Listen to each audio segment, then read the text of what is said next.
Bom dia a todos. Candidato Renan, assim como falamos com todos os candidatos aqui, essa é uma entrevista de emprego para o próximo CEO do Brasil. Logo, a gente reuniu aqui empresários, membros do ecossistema do G4. Então, aqui estão representados 100 mil empresários online conosco e sentados aqui nessa sala, que são 100 mil empresas que o G4 tem em seu ecossistema, que emprega 16 milhões de pessoas.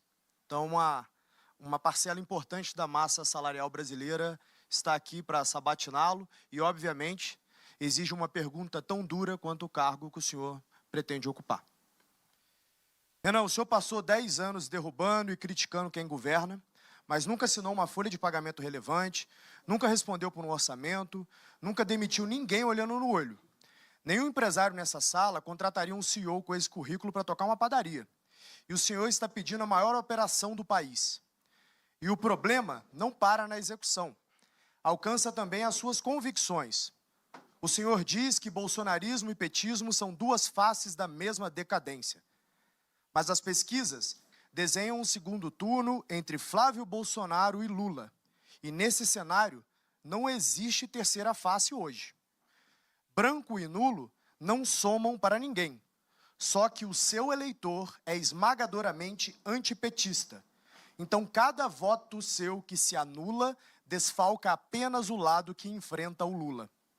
A neutralidade que o senhor vende como pureza é, na prática, um empurrão para o Planalto de quem o senhor diz combater, o Lula. Então, responda a essas coisas que essa plateia precisa ouvir.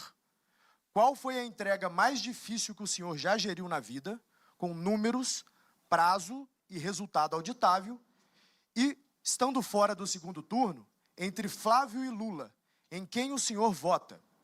E avisamos desde já, não estaremos no segundo turno não é resposta, porque estadista de verdade responde, inclusive, aos cenários em que perde. Boa tarde a todos. Muito obrigado aí pela oportunidade. Bom, a pergunta já começa com uma imprecisão um tanto quanto bizarra, porque minha vida pregressa toda passou por administrar empresas. Eu sei o que é fazer uma folha de pagamento, e o pior, eu sei o que é pegar uma empresa fechada, quebrada, com os funcionários devendo 5 meses sem receber, botar para andar baseado no crédito pessoal que eu construí recuperando empresas. Trabalhei isso não com uma nem com duas, mas com quase uma dezena de empresas ao longo da minha vida. Sei o que é estar no banco dos réus da justiça trabalhista, ouvindo a injustiça de um sindicato safado que tentou te extorquir no momento da negociação anterior. Sei exatamente o que é ter um agiota ligado a uma factoring, indo querer te empurrar as dívidas da gestão anterior com juros que não deve ser aceitado. Sei justamente fazer isso. E essa é a postura que o próximo presidente da República tem que ter, porque a gente vai pegar um cenário muito similar a esse. Só que essas são as minhas realizações antes de me tornar um líder político.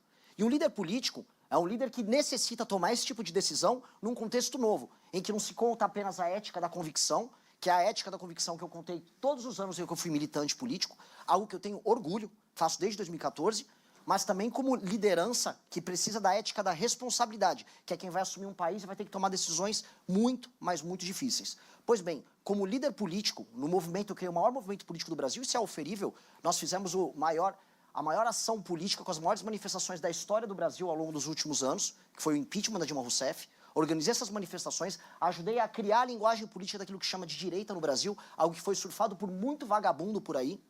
Depois disso, consegui criar um partido político, algo que o ex-presidente Bolsonaro tentou e falhou miseravelmente, estando no poder, botando seus filhos para tentar tocar isso, algo que naturalmente eles não conseguiriam com a baixa inteligência que eles têm à disposição.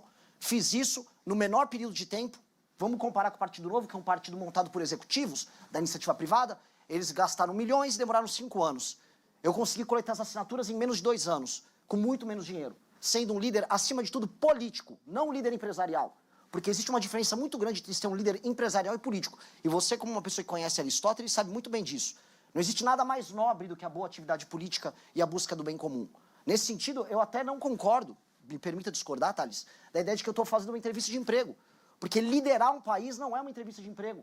Liderar um país é apontar o caminho de um povo como um todo. Meu objetivo não é obter um lucro, meu objetivo é obter um horizonte. São coisas diferentes, ambas muito nobres, mas elas têm naturezas diferentes. E a gente tem que entender essa natureza. E o que me qualifica nesse sentido para estar aqui, além dessa experiência pretérita e dessas realizações que são muito eficáveis, no partido político que eu montei, eu tinha uma folha de pagamento que envolvia milhares de jovens espalhados pelo Brasil. milhares, que ficavam debaixo de chuva, debaixo de sol, tomando não na cara de um monte de gente, que falava, eu não vou acreditar em montagem de partido, o Brasil não precisa de um partido. E eu tinha que toda quinta-feira, toda sexta-feira, pagar o valor deles, obtendo doação, vendendo produtos, e montei um partido vendendo livro. Num país de pessoas iletradas que não dão valor à leitura, eu vendi livro e a venda de livro foi responsável pelos 50% do faturamento que montou esse partido. Então o que eu sou é um líder gestor qualificado no setor privado, porque a política, a atividade política que eu toco, inclusive o partido político, é um ente privado. E é um ente privado em que nós fazemos muito mais com muito menos. Criei a revista Valete, que é a segunda maior revista de política e cultura do Brasil, impressa, depois da revista Piauí, não estou falando em digital, porque a nossa é só impressa. Criei um ecossistema do Valete Plus com 50 mil usuários para produção de conteúdo independente, uma rede social própria. Isso nos qualifica usando, volto a colocar, o que há de melhor em termos de gestão, para ser um grupo político inovador. E aí o que as eleições nos mostram é fazer mais com menos. Sobre a política de segundo turno, eu volto a repetir, eu vou lutar e um líder não vai ficar aqui falando, eu não vou para o segundo turno, e qual é esse cenário? Não posso fazer isso. Imagina o Alexandre em Gaugamela, você ama o Alexandre assim como eu. Imagine o Alexandre em Gaugamela, não sei, acho que vou negociar com o Dario. Não, ele foi até o fim.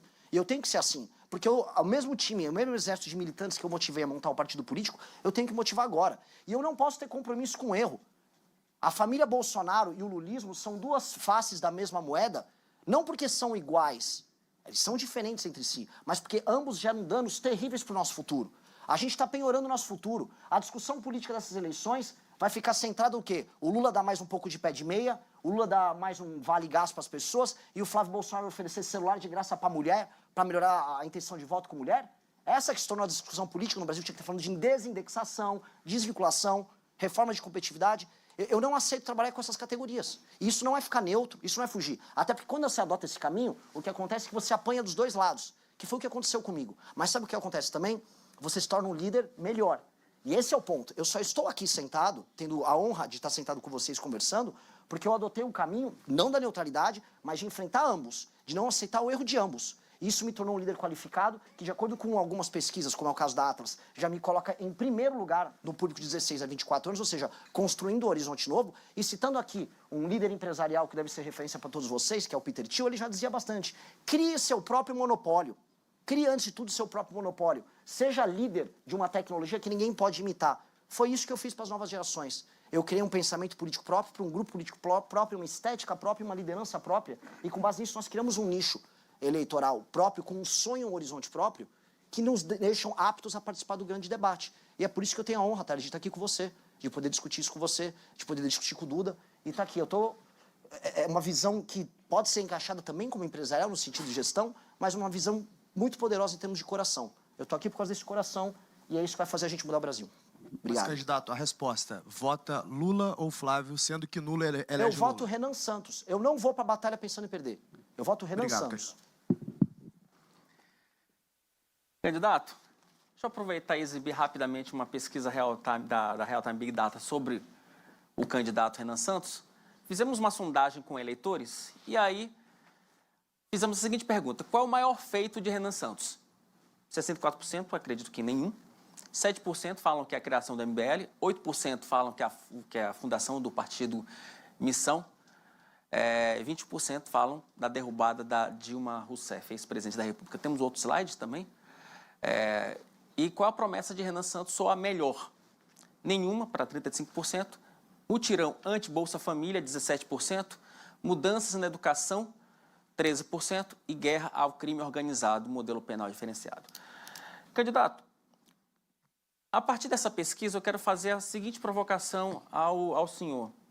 O que faria a pessoa física, Renan Santos, votar no candidato Renan Santos? Infelizmente, tem que recorrer à resposta anterior. Ser um bom líder.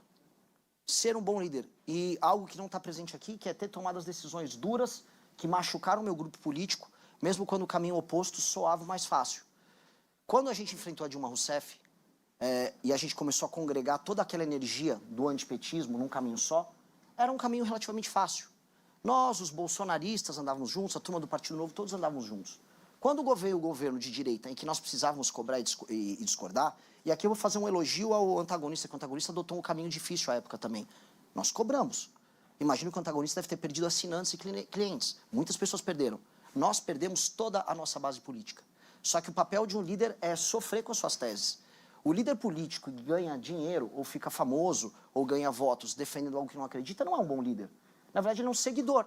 Ele segue o que a manada puxa. E o líder, ele lidera, ele aponta o caminho. Então, a minha maior qualidade que está ali, ela se expressa não exatamente proposta a proposta, mas no que está por trás das propostas, a substância por trás, que é ser um bom líder. E fui um bom líder de um grupo que hoje está no jogo político, disputando um jogo de gente grande, simplesmente por causa dessas qualidades, as qualidades de uma boa liderança. E eu acho que o Brasil passa por uma crise de liderança. O grande problema nosso é uma falta de liderança, de gente que tem uma visão de um Brasil e que tente implementar ela de maneira ferrenha. Nem que você, sua reputação e sua vida seja destruída no processo. Muitas pessoas no campo empresarial fazem isso, destroem suas vidas pessoais, fazem abdicações, e isso é belo. E só que aqui no Brasil, o poder é visto como uma maneira de você fruir e você atender seus prazeres mais baixos. Não à toa, o escândalo do Banco Master era basicamente sobre dinheiro e prazer sexual. Não é isso? A elite política brasileira se baseia estritamente em dinheiro, troca de favores e prazer, quando não sexual. A boa liderança tem que ir para um outro caminho. Então, ao fazer esse tipo de sacrifício, e dado que quem nos acompanha mais tem um determinado recorte, acho que a pesquisa pega isso, vai pegar um recorte um pouco mais masculino, vai pegar um recorte também mais jovem, esse recorte ele se apaixona. E aí vem a responsabilidade de transformar essa paixão não em culto, mas em ação. Quer conhecer cada vez mais o porquê a missão é o melhor caminho? Se inscreva e deixe seu like para mais cortes como esse.